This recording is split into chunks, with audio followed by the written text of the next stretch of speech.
Graham Aldridge, aged 47, a certified financial planner with 22 years of experience at a mid-sized firm in Atlanta, Georgia, sat facing Vivienne, his wife of 14 years.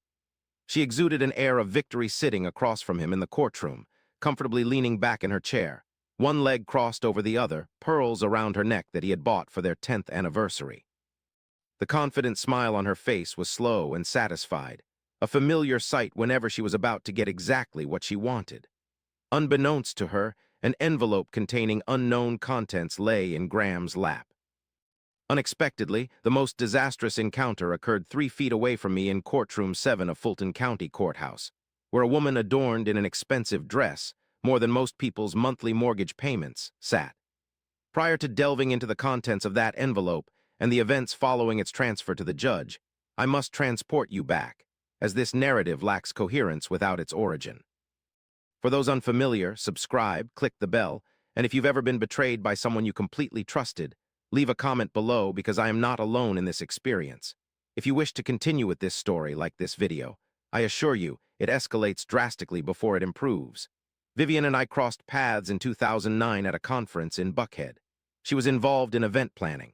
I was delivering a seminar on retirement portfolio diversification for small business owners. She approached me following the seminar and posed an uncommon question I hadn't encountered before. Do you genuinely follow the advice you provide, or is it just what you're compensated to say? Surprisingly, I chuckled. Her inquiry took me aback. She was astute, attractive, and her query seemed sincere. She desired an answer. I responded, in truth, a bit of both, but when they align, that's where the quality work happens. She rewarded me with a smile and provided her business card. We embarked on a relationship for 2 years prior to our marriage. Our wedding took place in Savannah, Georgia. The month was September, with Spanish moss adorning every oak tree and the Savannah River glittering in the distance. Her relatives arrived from Charlotte. My family journeyed down from Knoxville. It was exactly as we had envisioned. Our early years together were harmonious, truly wonderful. We acquired a home in Brookhaven. Vivienne launched her own event planning company, specializing in upscale corporate events and charity galas. I continued to expand my practice. We opted against having children and instead focused on traveling and constructing a lifestyle that seemed like a lifelong aspiration from an outsider's perspective. However, around year 8, signs of trouble began to surface. Vivienne's business had evolved. She wasn't just arranging events anymore, but was becoming entwined in the social circles of her clients. Late-night dinners, weekend venue inspections at Hilton Head and Sea Island, phone calls from the garage, and credit card expenditures I wasn't supposed to know about were all indicators of a different reality. As a financial planner, I can decipher numbers like a doctor reads an X-ray. The figures in our accounts were painting a narrative that Vivienne was concealing. I didn't accuse her immediately. That's not my way. I observed, recorded, and waited. It took me 3 months to discern the whole truth. One Sunday morning, I found myself with a cold coffee next to a spreadsheet and realized that my wife had been systematically transferring funds for more than a year, not stealing per se, but redirecting them. She opened accounts unknown to me, shifting over $80,000 from our home renovation savings account into those secret accounts. She claimed expenses as business-related, which they weren't. In essence, she was divesting marital assets and preparing for departure. She ensured her financial security upon leaving. As a financial planner, I am accustomed to patience, and thus didn't react impulsively when faced with volatile situations, but instead assessed, strategized, and acted when appropriate. So I contacted my attorney, Lena Sutton. For 14 years, she specialized in family law in Atlanta, a person who instantly radiates intellectual superiority without belittling others. My colleague, who endured a demanding asset division 2 years prior, suggested her, saying, "If you need someone who battles tenaciously but fairly, contact Sutton." I contacted Sutton. She attentively listened to my narration. She scrutinized the papers I had prepared. Afterwards, she reclined in her chair and asked, "Graham, have you been holding on to this for nearly 3 months?" I replied, "Approximately 90 days." She nodded thoughtfully. "That's beneficial because it provided us the time we required." She began asking me questions that caught me off guard, about specific transactions, about timing, about a particular document. A financial disclosure form Vivienne had signed during our refinancing of the Brookhaven house around 7 months ago. She had signed a document under oath, declaring no personal financial accounts or assets independent from the marital estate. I informed Sutton about this form. Her reaction was noticeable. She became motionless and asked if I had a copy. After pulling it out of my briefcase and placing it on her desk, she looked at me intently and requested total trust for upcoming months. I agreed, which marked the commencement of the envelope. 11 months later, Vivian initiated divorce proceedings, as anticipated. She filed first, ensuring an advantageous storyline.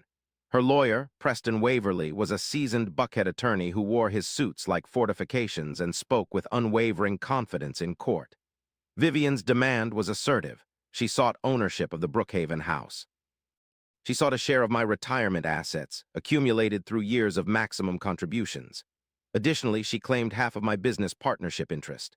Furthermore, she requested substantial alimony, sufficient to allow her, in her own words as relayed by Sutton, to maintain the lifestyle that my partner and I had developed together. Upon hearing her initial demand, I remained composed, asking simply, "What's our course of action?" She responded, "We wait for now." Trusting her judgment, I endured the discomfort between the filing and the hearing, which were among the most challenging periods in my life. It wasn't the uncertainty that unsettled me. I have grown accustomed to navigating it in my career as I help others prepare for unforeseeable futures and market fluctuations. What left me troubled was the act of playing out this situation publicly. Due to my consistent presence at our shared dwelling, I found myself residing in a guest room while Vivian seamlessly navigated our home as if she were already envisioning its redesign without me. She had engaged a decorator, evident by the visible estimate on the kitchen counter. Her confidence suggested that she believed she was in charge and that the narrative was set. She was crafting a post-Graham version of Brookhaven, with new color schemes, new furniture arrangements, and a woman moving through rooms that she had already claimed. Additionally, she was talkative, frequently conversing with friends, family, and her extensive network of event planning contacts. The tale she spread became apparent to me after hearing it from numerous sources, which outlined Graham as emotionally distant, financially controlling, and prioritizing his career over the marriage. The intriguing aspect of being a financial planner is the misconception people have that you're aloof or calculative. They believe you view everything, including people, as assets and liabilities. Vivian had embraced this image.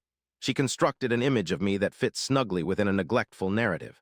However, what she didn't comprehend, what couldn't have been fathomed, was that while she was constructing this narrative, Sutton was creating something entirely different. The hearing was set for a Thursday morning in October.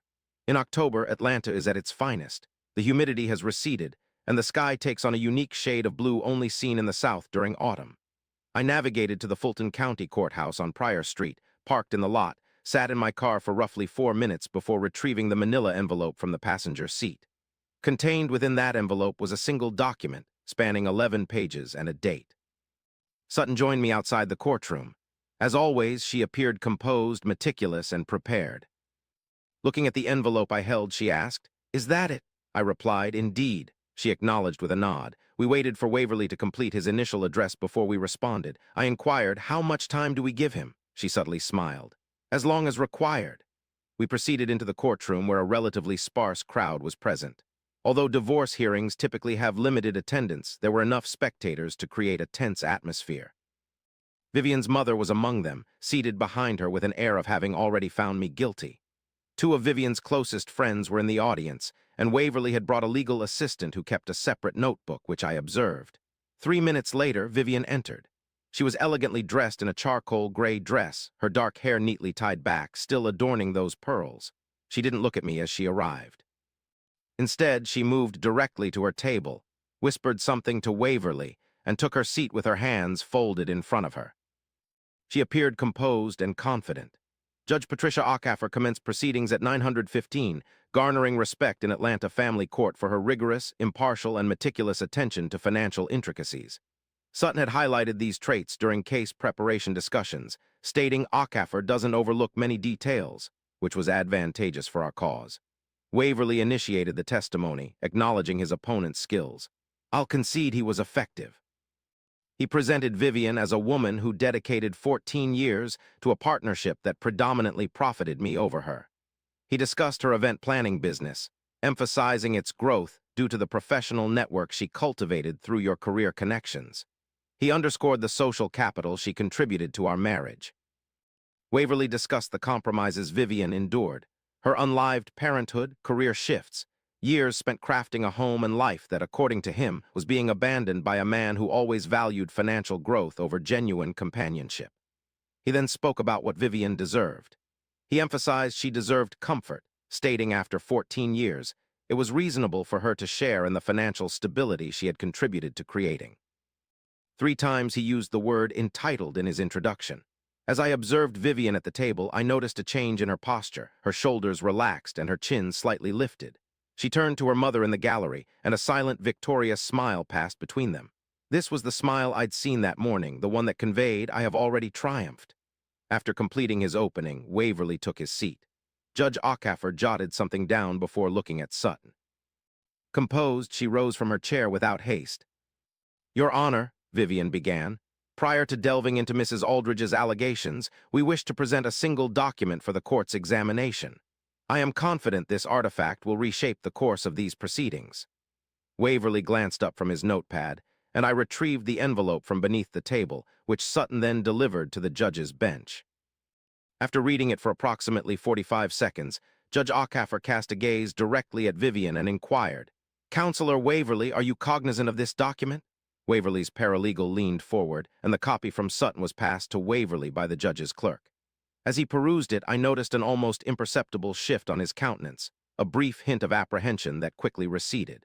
His eyes then met Vivian's, who returned the gaze in kind. For the first time that morning, she turned her gaze towards me. I maintained eye contact. No words were spoken. Judge Acaffer adjusted her reading glasses and leaned slightly forward. She questioned, Mrs. Aldridge, I'd like to confirm my understanding of this document. This is a financial disclosure form you signed in relation to a mortgage refinancing, which took place 11 months prior to your divorce filing, correct? Vivian looked at Waverly, who gave a subtle nod. She confirmed, yes, Your Honor. In this form, you swore under the threat of perjury that you had no individual financial accounts or assets separate from the marital estate. Affirmative. Judge Acaffer placed the document down. For a moment, she surveyed the courtroom before uttering something unexpected. It was more of a chuckle than a laugh, a controlled, subdued sound, quickly suppressed by a judge's composure. But it was genuine. She briefly touched her lips, regained her composure, then gazed at Waverly with a mix of irony and patience. She remarked, Counselor, in my 18 years as a judge, I've developed a keen fondness for irony. Your client, who is seeking divorce due to her husband's financial control and her own financial dependency, is asking for substantial alimony and asset division on those grounds. However, the document I hold suggests that 11 months before the filing, your client had already opened 2 separate financial accounts, with a combined value exceeding $130,000. These assets, she emphasized, were not present prior to this. The courtroom didn't burst into noise, but there was a noticeable stir. I heard Vivian's mother make a sound. I overheard one of Vivian's friends murmur something, and from across the table, I observed my wife of 14 years display a complexion I had never witnessed on her face previously. It wasn't pallor. It was something beyond that. Something that implied the structure she had meticulously constructed over the past year was crumbling in real time. Sutton immediately rose from her seat. She stated, Your Honor, we have also prepared supporting evidence of 11 specific transactions spanning a 14-month duration, during which marital assets were moved into unreported accounts. We are not implying that Mrs. Aldridge is unintelligent. We are claiming she deliberately concealed her financial situation and built a case based on this deception. Waverly stood up. Your Honor, I'd like to request a short adjournment. Remain seated, Counselor. Judge Acaffer's voice was calm, requiring no amplification. It wasn't necessary. He resumed his seat. The judge re-examined the documents once more. She faced Vivian squarely and said, Mrs. Aldridge, it is crucial you grasp this point. The court possesses broad power in dealing with falsified financial declarations. The emergence of this document, especially given your assertions in this case, presents a substantial issue. I strongly recommend you confer with your lawyer before we proceed further, as the rewards you seek and the implications of this document on the basis of your claims seem incongruous. Vivian remained silent. Her face retained the pallid, stark hue that signified her mask had completely slipped away. Sutton murmured softly, Your Honor, we would also like to bring attention to the exact date on Mrs. Aldridge's signature on the financial disclosure form. The judge glanced at it, then re-examined the filing date of the divorce petition. And she made that sound again, the controlled, suppressed, almost amused sound. 12 days prior to consulting divorce lawyers, she had signed the document. She had been planning to depart, had already set up accounts and transferred funds, yet she swore under oath that there was no such activity. Sutton expressed, "Your Honor, we find the sequence of events noteworthy." Judge Okafor agreed, "Indeed, I do." The court recessed for 35 minutes, during which Waverly and Vivian retreated to a conference room. Sutton and I waited on a bench outside courtroom 7. Vivian bought 2 coffees from the nearby cart, and our conversation was sparse. The legal document had served its purpose, and when we returned, Waverly's demeanor had changed dramatically. The initial assured and precise approach was replaced with a more cautious one, as he moderated his demands towards Vivian's allegations, rephrasing them in milder terms. He was attempting to maintain a position weakened at its core. Vivian chose not to testify. After 3 weeks, Judge Okafor delivered the verdict. Known for his thoroughness, the judge's decision didn't align with Vivian's expectations. Not even close. She received no alimony. The judgment clearly stated that her claim of financial dependency was deemed implausible, given the proven existence of distinct assets. She obtained a reasonable share of marital equity in the Brookhaven house. This allocation was based on actual contributions, rather than the overstated claim made earlier. She received no funds from my retirement accounts or business partnership shares. Sutton contacted me upon receiving the verdict. She asked, "How do you feel?" I responded, "Exhausted." She replied, "That's an accurate response." It has been 8 months since that decision. I remain in Atlanta. I purchased Vivian's equity share of the house and have been gradually making it feel more like mine. I've been engrossed in a project at the back garden, a handcraft that deviates from my numerical pursuits. As my father often stated, every man requires something beyond intellect, an endeavor responsive solely to effort. I am on a quest to discover mine. My professional skills and retirement funds remain unscathed. Miraculously, after 14 years of constructing something, a single document with a date validated the reality when nothing else did. Here's what I wish to convey, because I believe it was what I needed to hear yet wasn't told. When someone who holds or held affection for you manipulates you, they bank on your vulnerability above all. They rely on you being too devastated to be lucid, too enraged to be patient, too emotional to strategize. Vivian anticipated this, presuming the version of me she observed for 14 years would be too stunned by her exit to discern the numbers. She believed I'd respond. She assumed I would provoke a conflict, something she could exploit against me. Instead, I didn't engage. I'm a financial advisor. I know that the most detrimental decisions are made during periods of intense emotional turmoil. I've seen people squander their retirement savings in a week due to panic, unable to stay composed. I've witnessed them forfeit decades of growth by acting impulsively rather than responding thoughtfully. I took the latter approach. I contacted Sutton. I kept records. I waited 90 days. At the precise moment, I presented a judge with an envelope. And when Vivian flashed that confident smile in court, unaware that her downfall was already in motion, she had signed her own demise. The date on that signature proved to be the pivotal factor. 12 days prior, she had chosen to leave. That signature's date was what altered everything. Not due to intelligence or ruthlessness, but because truth carries a deadline and I knew its location. There's another point to add. About a month following the verdict, I received a call from an unfamiliar number, nearly opting not to respond. Upon answering, there was a moment of silence before a voice asked, "Graham?" It was Vivian. She spoke little. She apologized. She hadn't anticipated the outcome. She mentioned she had been attending therapy and was coming to terms with some choices she made. She didn't seek forgiveness, merely wished to express it. I listened. I responded, "I appreciate your sentiments, Vivian," and I sincerely meant it. Because here's what I've learned at 47 that I didn't grasp at 33 upon marrying her. Forgiveness is not an act for the other person, but rather a means to empty the internal space they occupy so it can be filled with better things. She now occupies little of that space. On the day I received that call, I stepped into the yard. For nearly 2 hours, I labored under the late afternoon sun, and the garden remained untouched. Autumn carries a unique charm, that gentle gold that descends softly, illuminating the crimson maple leaves from within, casting a warm radiance.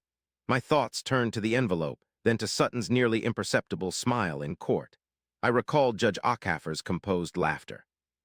Then my mind wandered to my father's hands, rough and decisive, always in motion, and his familiar phrase, "Some things require dedication to be moved." I continued my work.